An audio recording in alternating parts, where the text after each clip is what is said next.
보겠습니다.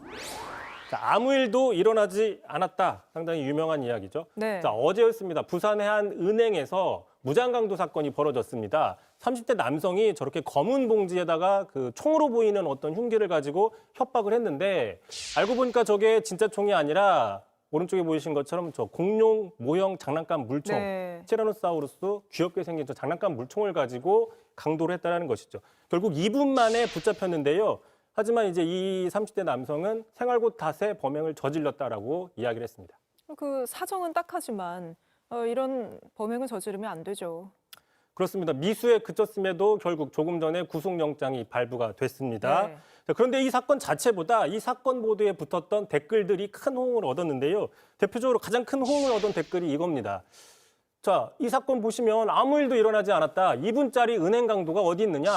자, 법의 테두리 안에 생동한 것이고 마치 호수에 비친 달빛 그림자를 잡는 꼴 아니냐라고 이야기를 하면서 자, 돈을 담으라는 지시를 당연히 따르지 않을 것이라고 이 직원들이. 사람도 생각했을 것이다. 장난감총은 합법적으로 구매했고 경각심을 주기 위한 경고적인 행동이었다. 뭐 이런 글이 상당히 지금 화제가 되고 있는데 많이 들어본 이야기죠. 그렇습니다. 자, 한번 들어보겠습니다. 도대체 2시간짜리 내란이라는 것이 있습니까?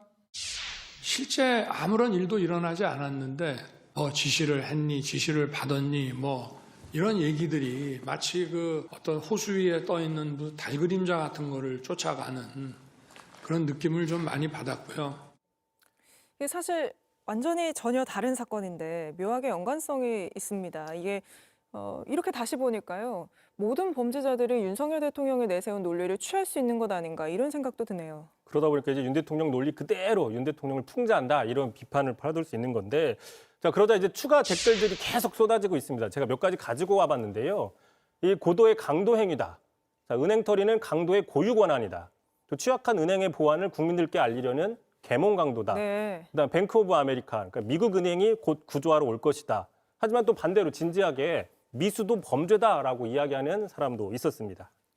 이게 보면 참 해악의 민족이다라는 생각이 드는 동시에 참 참담하다는 생각이 드는 것도 어쩔 수 없는 것 같습니다. 여기까지 듣죠. 이성대 기자였습니다.